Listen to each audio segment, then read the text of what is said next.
Hi hello friends, എല്ലാ കൂട്ടർക്കും മൗനരാഗ സീരിയലിലെ നാളത്തെ നല്ലൊരു പ്രൊമോ റിവ്യൂയിലേക്ക് തന്നെ സ്വാഗതം കേട്ടോ. ചാനൽ ആദ്യമായിട്ട് കാണുന്നുണ്ടെങ്കിൽ ഒന്ന് സബ്സ്ക്രൈബ് ചെയ്ത് ലൈക്ക് ചെയ്ത് സപ്പോർട്ട് ചെയ്യണേ. അങ്ങനെ രതീഷിന് മുമ്പിൽ സരയോ നന്നായിട്ട് അഭിനയിക്കുകയാണ്. അയ്യോ കല്യാണിക്ക് എന്തു പറ്റി എന്നൊക്കെ ചോദിക്കുമ്പോ രതീഷ് പറയുന്നുണ്ട്, എന്തു പറ്റിയെന്ന് അറിയില്ല, ദേ ഇതിന് പിന്നിൽ നീയാണെന്ന് എനിക്ക് നല്ല സംശയമുണ്ട്. ഞാനോ? രതീഷ് എന്താ ഇങ്ങനെയൊക്കെ പറഞ്ഞത്? ഞാൻ ഒരിക്കലും അങ്ങനെയൊന്നും ചെയ്യില്ല. നിനക്ക് കല്യാണിയുടെ വല്ലാത്തൊരു ദേഷ്യമായിരുന്നല്ലോ. കല്യാണിനെ എന്തിനു ചെയ്തിട്ടുണ്ടെങ്കിൽ അത് അയാളായിരിക്കും, നിന്നെ ജനിപ്പിച്ച നിന്റെ തന്ത ബഗാസുരൻ. അയാളാണെങ്കിൽ അയാളെ കൊല്ലണം എന്ന് പറയാണ്. അയാള് കാരണം എന്റെ ജീവിതം നഷ്ടത്തിലായത്. നിന്റെ ജീവിതം നഷ്ടത്തിലാവാൻ കാരണം നിന്റെ അച്ഛനാണെന്ന് നീ പറയുന്നുണ്ടല്ലോ.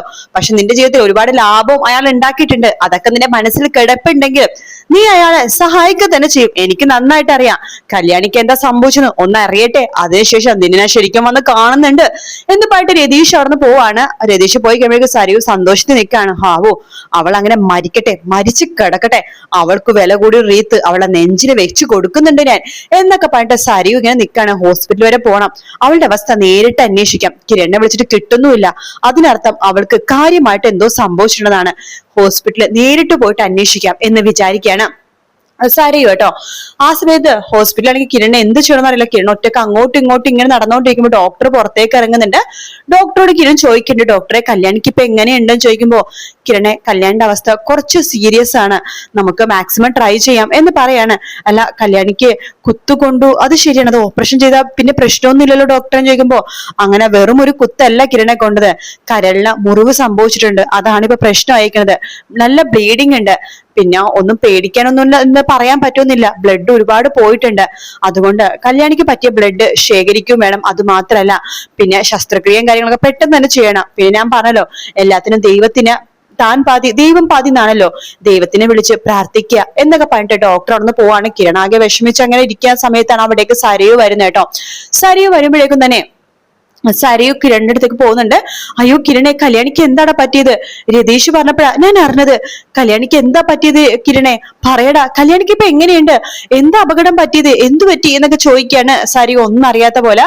കിരൺ പറയണ്ട്, എന്തു പറ്റാൻ, സൈറ്റിലേക്ക് പോയപ്പോ നിന്നെ ജനിപ്പിച്ച അയാളുണ്ടല്ലോ, നിന്റെ തന്താന്ന് പറഞ്ഞ ബഗാസുരൻ, അയാൾ ആ സൈറ്റിൽ ഒളിച്ചും പാത്തു നിൽക്കുന്നുണ്ടായിരുന്നു കല്യാണിനെ ഇല്ലാതാക്കാനായിട്ട്. ഞാൻ പുറത്തായിരുന്നു ആ സമയത്ത്, കല്യാണി അകത്ത് കയറി ഇന്റീരിയർ വർക്കിന്റെ കാര്യങ്ങളൊക്കെ എവിടേക്ക് എന്തൊക്കെ സെറ്റ് ചെയ്യണോ നോക്കാൻ വേണ്ടി ഉള്ളിലേക്ക് കയറിയ സമയത്താണ് ആ ബഗാസുരൻ കത്തിക്കൊണ്ട് കല്യാണിനെ കുത്തിയത്. ഞാൻ ഓടി വന്നപ്പോഴേക്കും അയാൾ അവിടുന്ന് ഓടി രക്ഷപ്പെടാൻ വേണ്ടി നോക്കുമായിരുന്നു. എനിക്ക് അയാളെ കയ്യിൽ കിട്ടിയതാണ്, അയാളെ കൊല്ലാൻ വേണ്ടി തന്നെ നിന്നതാണ്. ആ സമയത്ത് നിലത്ത് ജീവന് വേണ്ടി കിടന്ന് പെടയുന്ന കല്യാണിനെ കണ്ടപ്പോ എന്റെ കയ്യിൽ നിന്ന് അയാളെ വഴുതി പോയാലും കുഴപ്പമില്ല, കല്യാണിനെ രക്ഷിക്കാൻ മാത്രമേ ഞാൻ നോക്കിയുള്ളൂ. അയാളെ ഇന്നല്ലെങ്കിൽ നാളെ എന്റെ കയ്യിൽ കിട്ടും, അയാളുടെ അന്ത്യം എന്റെ കൈ കൊണ്ട് തന്നെ ആയിരിക്കും. എന്റെ കല്യാണിനെ ഇന്നും ഇന്നലെയല്ല ഒരുപാട് പ്രാവശ്യമായി അയാൾ ഇതുപോലെ കൊല്ലാൻ വേണ്ടി നോക്കുന്നു. അയാളെ ഞാൻ വെറുതെ വിടില്ല സരയു എന്ന് പറയുമ്പോ, വെറുതെ വിടാൻ പാടില്ല കിരണെ, വെറുതെ വിടാൻ പാടില്ല. കല്യാണി പാവം ആർക്കും ഒരു ഉപദ്രവം ഇതുവരെ ചെയ്തിട്ടില്ല. കല്യാണി എല്ലാവർക്കും നല്ലത് മാത്രമേ ചെയ്തിട്ടുള്ളൂ. എന്നിട്ട് അവൾക്ക് ഈ ഒരു അവസ്ഥ എന്റെ തന്താന്ന് പറഞ്ഞ അയാൾ വരുത്തി വെച്ചല്ലോ. അയാൾ എന്തിനാ ഇങ്ങനെ ചെയ്തെന്ന് എനിക്ക് മനസ്സിലാവുന്നില്ല. വേറൊന്നുമല്ല, നിന്റെ ജീവിതം തകർത്തത് കല്യാണിയാണെന്നാണ് അയാൾ ഇപ്പോഴും വിശ്വസിക്കുന്നത്. എന്റെ ജീവിതം തകർത്തത് കല്യാണി അല്ലല്ലോ കിരണെ, സത്യം പറഞ്ഞ എന്റെ അച്ഛൻ എന്ന് പറഞ്ഞ ആളും പിന്നെ മനോഹറും അല്ലേ. പക്ഷെ നിന്റെ അച്ഛന്റെ വിചാരം അങ്ങനെയല്ല, കല്യാണിയാണെന്നാണ്. കല്യാണിയെടുത്തും എന്റെ അച്ഛനോട് അയാൾക്ക് ദേഷ്യം. അവസരം കിട്ടിയ കല്യാണിനും അച്ഛനും ഇല്ലാതാക്കുമെന്ന് എനിക്കറിയായിരുന്നു. അതുകൊണ്ട് തന്നെയാണ് കല്യാണി ഇന്ന് ഒറ്റക്ക് സൈറ്റിലേക്ക് പോകണ്ട, ഞാനും കൂടെ പോകാന്ന് വെച്ചിട്ട് കല്യാണിയുടെ കൂടെ പോയത്. ഇനിയിപ്പോ എന്താ കിരണെ ചെയ്യാ? കല്യാണിക്ക് വേറെ കുഴപ്പമൊന്നുമില്ലല്ലോ അല്ലെ? എനിക്കറിയില്ല സരയു, എനിക്കൊന്നും അറിയില്ല എന്നൊക്കെ പറയാണ് കിരണെ. ഒന്നും സംഭവിക്കില്ലടാ, നീ എന്തെങ്കിലും ഉണ്ടെങ്കിൽ വിളിച്ചാൽ മതി കേട്ടോ എന്ന് പറഞ്ഞിട്ട് സരയു അവിടെ നിന്ന് നേരെ വീട്ടിലേക്ക് പോവാട്ടോ. വീട്ടിലേക്ക് പോകുമ്പോഴേക്കും നമ്മുടെ താര അവിടെ തുണി വിരിച്ചുകൊണ്ടിരിക്കുകയായിരിക്കും. അവിടേക്ക് സരയു പോകുന്നുണ്ട്. എന്നിട്ട് പറയുന്നുണ്ട്, അതെ അമ്മ കാര്യങ്ങളൊന്നും അറിഞ്ഞില്ലേ? എന്താ എന്ന് താര ചോദിക്കുമ്പോ, അതെ അമ്മയുടെ പുന്നാര മാനസപുത്രി ഉണ്ടല്ലോ കല്യാണി, അവളെ ഹോസ്പിറ്റലിലാണ്, ജീവന് വേണ്ടി പെടഞ്ഞോണ്ടിരിക്കുകയാണ്. താരക്ക് ആകെ ഷോക്കാവാണ്. എന്തു പറ്റിയും ചോദിക്കുമ്പോഴേക്കും എന്റെ അച്ഛനുണ്ടല്ലോ എന്നോട് പറഞ്ഞ വാക്ക് പാലിച്ചു എന്ന് ഞാൻ വിശ്വസിക്കുകയാണ്. അച്ഛൻ സൈറ്റിൽ പോയി അവളെ കുത്തി, അവളിപ്പോ ജീവനും മരണത്തിനും ഇടയിൽ ഇരുന്ന് പെടഞ്ഞോണ്ടിരിക്കുകയാണ്. മിക്കവാറും മരണം സംഭവിക്കാനാണ് ചാൻസ്. എനിക്ക് ഏത് ഹോസ്പിറ്റലാണ്, എനിക്ക് കാണണമെന്ന് താര പറയുമ്പോ, അമ്മ പോയിട്ടൊരു കാര്യമില്ല, അവളെ കാണാൻ പറ്റുമെന്നില്ല. അവളുടെ ആ കിടപ്പ് കണ്ട് സന്തോഷിക്കാൻ വേണ്ടി ഞാൻ ഹോസ്പിറ്റലിൽ പോയിരുന്നു, പക്ഷെ അവളെ കാണാൻ പറ്റില്ല.